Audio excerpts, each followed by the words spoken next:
সামনে বিধানসভা নির্বাচন, তার আগে রাজনৈতিক ময়দান গরম হতে শুরু করেছে জেলা জুড়ে। পিছিয়ে নেই কংগ্রেস সেবা দলও। মঙ্গলবার দুপুর প্রায় 12টা নাগাদ সাংবাদিক বৈঠক করে কংগ্রেস সেবা দলের নেতারা জানালেন, ইতিমধ্যেই দলের পূর্ণাঙ্গ কমিটি ঘোষণা করা হয়েছে। তাদের দাবি, জেলার 13টি ব্লকের ব্লক সভাপতিদের নতুন করে নিয়োগপত্র প্রদান করা হয়েছে।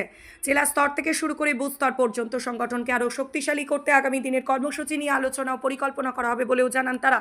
এছাড়াও এদিন সাংগঠনিক বৈঠকেরও আয়োজন করা হয়েছে বলে জানান কংগ্রেস সেবা দলের নেতৃত্ব। আসন্ন বিধানসভা নির্বাচনকে সামনে রেখে কিভাবে সংগঠনকে আরও মজবুত করা যায় এবং কর্মীদের সক্রিয় করা যায় তা নিয়ে মূলত এই বৈঠকে বিস্তারিত আলোচনা হবে বলে জানা গেছে। সাংবাদিক বৈঠকে উপস্থিত নেতারা আরও বলেন, মাঠে নেমে সাধারণ মানুষের পাশে দাঁড়িয়ে সংগঠনকে আরও শক্তিশালী করার লক্ষ্যে কাজ চালিয়ে যাবে কংগ্রেস সেবা দল। আর ঠিক কী জানালেন কংগ্রেস সেবা দলের নেতৃত্ব, শুনুন তাদের মুখে। আজ থেকে শুরু হলো এই আলোচনার পরেই কংগ্রেস সেবা দল বসে থাকবে না, প্রতিটি সময়কে কংগ্রেস সেবা দল কাজে লাগাবে। মনে হচ্ছে না আপনাদের পথে নামতে বা মাঠে নামতে অনেকটা দেরি হয়ে গেল? দেরি হয়েছে কথা অস্বীকার করছি না, কিন্তু হাতের থেকে সময় বেরিয়ে গেছে সেটাও নয়। যতটুকু সময় আছে সেই সময়টিকে পুরো পরিমাণে নিংড়ে নেব, আমরা পুরো পরিমাণে কাজে লাগাবো যতটুকু সময় আছে। কতগুলোতে প্রার্থী দেবেন আপনারা?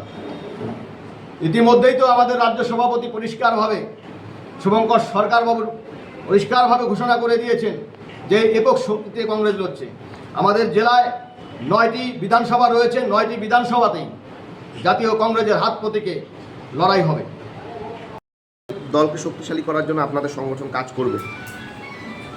ইতিমধ্যে জেলা কমিটি পূর্ণাঙ্গ হয়েছে, ব্লকের সভাপতিও হয়ে গিয়েছে।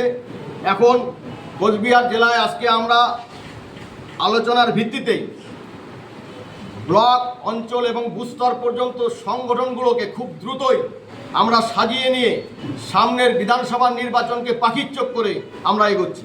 দাদা, যেহেতু বিধানসভা নির্বাচন একেবারেই দোরগোড়ায় চলে এসেছে, সেহেতু প্রত্যেকটি সংগঠনকে দেখা যাচ্ছে মাঠে নামতে, সেক্ষেত্রে কংগ্রেসের লড়াইটা কিভাবে শুরু হবে বা কিভাবে আপনারা মাঠে নামবেন?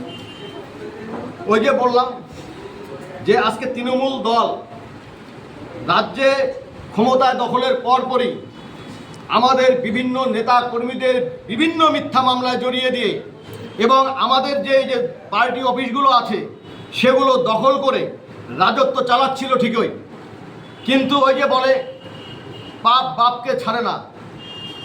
আজ এই যে তৃণমূল থেকে যোগদানের কথাটা যে বললাম, সেটা কিন্তু তারই ফল।